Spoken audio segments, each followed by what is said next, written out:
Hello guys, तो पिछले episode में हमने देखा था कि रेन शाओसू टीचर के पास दरवाजे में बैठ जाता है जहां पर टीचर उन सभी स्टूडेंट को पढ़ा रहा था। इसके बाद हमने देखा था कि यहां पर वो टीचर उन सभी स्टूडेंट से एक सवाल भी पूछ लेता है कि अगर कोई भेड़िया तुम पर हमला कर दे एक किसी जंगल में तो तुम लोग क्या करोगे।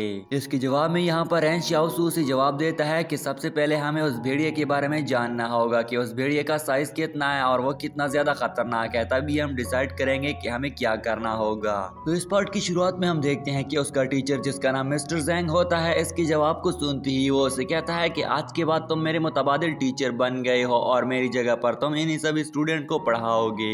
रेन शाओसू की ये सुनते ही वो अपने मास्टर की जगह पर आ जाता है जहाँ पर वो सभी स्टूडेंट उसे ग्रीट करती हुई वेलकम करते हैं। यहाँ पर रेन शाओसू को वही कॉइन्स याद आ जाती हैं जो कि किसी शख्स के थैंक्स बोलने पर बाहर निकल आती थी, इसलिए वो सभी स्टूडेंट से कहता है कि मिस्टर ज़ैंग एक बहुत ही अच्छे टीचर हैं, इसलिए तुम सभी स्टूडेंट्स मिलकर उस टीचर को थैंक्स बोल दो। उन स्टूडेंट्स के थैंक्स बोलती ही वो देखता है कि कहीं वो कॉइन्स बाहर आ रही हैं नहीं, लेकिन उसकी कुछ भी कॉइन्स बाहर नहीं निकलती।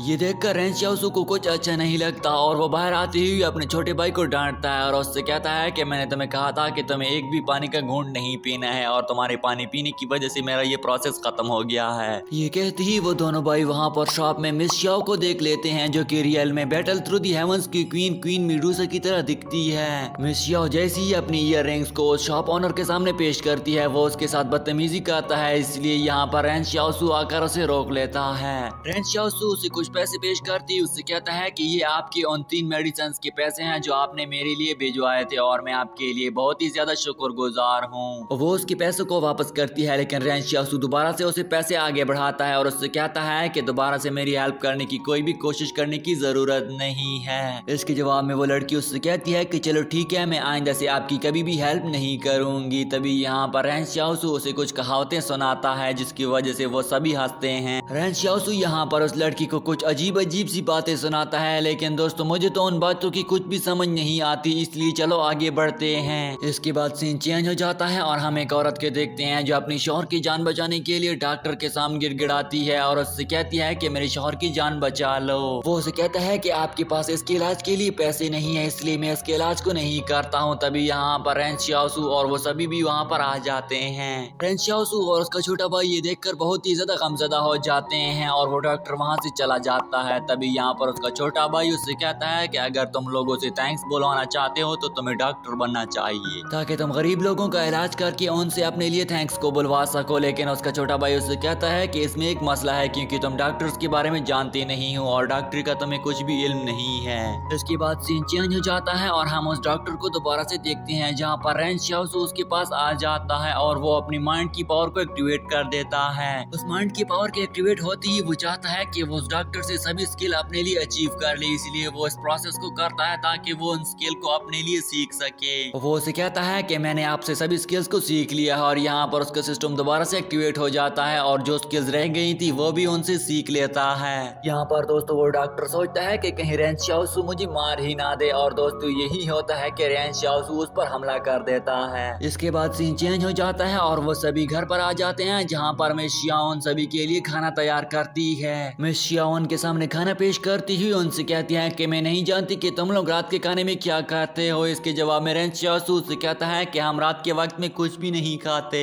इसके बाद रेन शाओसू उठ खड़ा होकर उसके पास बैठ जाता है और उससे कहता है कि मैं चाहता हूँ कि मैं अपने लिए एक क्लिनिक को खोल दूं। यहाँ पर वो उससे पूछती है कि क्या तुम्हें डॉक्टर बनने का इल्म भी है। इसके जवाब में वो उससे कहता है कि मैंने कल वहाँ पर उससे सब कुछ सीख ही लिया था और अपनी माइंड की पावर का इस्तेमाल करते हुए अपनी सभी स्किल को लर्न कर दिया है और अपने हाथ के जख्म को दिखाती हुई उन दोनों से कहता है कि मैंने इतनी जल्दी से इसे हील कर दिया है और उसका छोटा भाई उसे देखते ही हैरान रह जाता है। रेन शाओसू उन दोनों से कहता है कि हमारे पास हॉस्पिटल्स में कुछ सीनियर डॉक्टर मौजूद नहीं है जो इमरजेंसी सूरत-ए-हाल को हैंडल कर पाए, इसलिए मैं इस दवाई का इस्तेमाल करती हुई बहुत सारी लोगों की हेल्प कर सकता हूँ। लेकिन मिस शाओ से कहती है कि हमें इस तरह के इंजर्ड पर्सन को कहाँ पर ढूंढेंगे। तभी यहाँ पर रेन शाओसू को वो शख्स याद आ जाता है जिसको उसने अपनी टूटी हुई तलवार से मारा था। वो यहाँ पर सोचता है कि मैं उस शख्स पर अपनी इलाज को अप्लाई कर सकता हूँ, लेकिन वो सोचता है कि मुझे ऐसे नहीं करना चाहिए क्योंकि वो एक बहुत ही बुरा शख्स था। इसके बाद हमें दोबारा से सुबह का मंजर दिखाया जाता है जहाँ पर रेन शाओसू एक बोर्ड को गाड़ देता है और यहाँ पर उसके पास उसका छोटा भाई भी आकर उससे कहता है कि भाई तुम क्या कर रहे हो।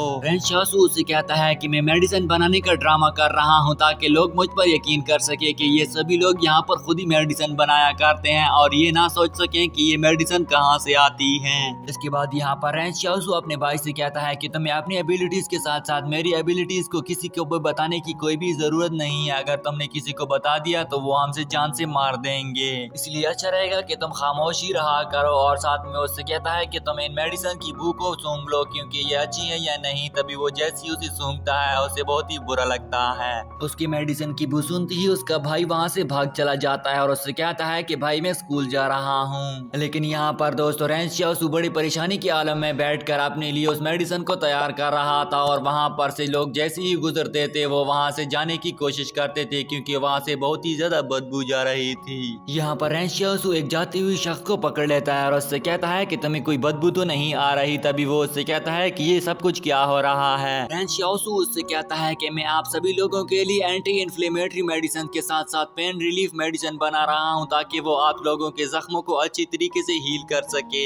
ये देखते ही देखते वहाँ पर बहुत सारे लोग आ जाते हैं और यहाँ पर रेंज शाओसू अपने पावर्स की तारीफ करते हुए उन सभी से कहता है कि आज के बाद आप सभी की दुनिया को सेव करने जा रहा हूँ और मैंने आप सभी लोगों के लिए एक ऐसी मेडिसिन को इजाद कर दिया है जिसकी वजह से आपके जख्मों के साथ साथ आपकी सेहत बहुत बढ़िया तरीके से ग्रो करेगी और आप लोग सही तरीके से जी पाओगे। ये देखते ही वहाँ पर सभी मौजूद लोग हैरान रह जाते हैं और सोचने लगते हैं कि रेंज शाओसू ये सब कुछ क्या कर रहा है और उसके पास ये डॉक्टर्स के साथ साथ इन मेडिसिन की एबिलिटीज कहाँ से आ गई हैं। यहाँ पर रेंज शाओसू ये भी ऐलान करता है कि मैं आज के बाद आप सभी लोगों के लिए एक क्लिनिक खोलने जा रहा हूँ। ये सुनती वहाँ पर मौजूद सभी लोग अपने घर की तरफ भागते हैं। रेंज शाओसू उन्हें खुशी खुशी के मारे ये भी बताता है कि आज से पहले जो पिल्स 210 कॉइंस की मिला करती थी वो आज के बाद मैं आपको 88 कॉइंस की देने जा रहा हूँ। लेकिन रेंज शाओसू जैसे ही इर्द गिर्द देखता है वहाँ पर तो कोई भी मौजूद नहीं होता है और वो सभी लोग भाग गए होते हैं। वो यहाँ पर एक शख्स को रेडी ले जाती हुई देखता है और उसकी तरफ भागता है और उससे कहता है कि क्या तुम कोई इंजर्ड तो नहीं हो गए हो। इसके जवाब में वो शख्स उसे कहता है कि नहीं नहीं मैं बिल्कुल ठीक हूँ। रेंज शाओसू यहाँ पर उसके साथ हाथापाई करने पर आ जाता है और वो शख्स उसे कहता है कि मैं बिल्कुल ठीक हूँ। लेकिन तभी यहाँ पर रेंज शाओसू उसे थोड़ा सा जख्मी देख लेता है। वो उसे कहता है कि मैं चाहता हूँ कि मैं आपका जख्म का इलाज कर दूं और वो भी मैं बिल्कुल ही फ्री करूंगा। तब तक यहाँ पर हम देखते हैं कि रेंज शाओसू ने उस पर अपनी तलवार तान ली होती है लेकिन अभी तक भी वो शख्स उसके साथ नहीं मान रहा होता और उससे कहता है कि मैं आपसे इलाज नहीं करवाना चाहता हूँ। इसके बाद दोस्तों सीन चेंज हो जाता है और हम 113 बैरियर के लोगों को देखते हैं जो जंगल में से रात के वक्त में जा रहे होते हैं। यहाँ पर वो सभी गाड़ियाँ बहुत ही तेजी से आगे बढ़ रही होती है। इसी के साथ ही दोस्तों ये पार्ट यहीं पर एंड हो जाता है। मुझे उम्मीद है कि आपको इस एनिमे सीरीज का ये एपिसोड अच्छा लगा होगा। मैं आप सभी फ्रेंड्स का बहुत ही ज्यादा शुक्रगुजार हूँ कि आप सभी फ्रेंड्स ने मुझे इस एनिमे सीरीज में बहुत ही ज्यादा सपोर्ट दिया है और मुझे अच्छे खासे व्यूज भी मिल गए हैं, इसलिए मेरे चैनल को सब्सक्राइब कर दे। तब तक के लिए अल्लाह हाफिज।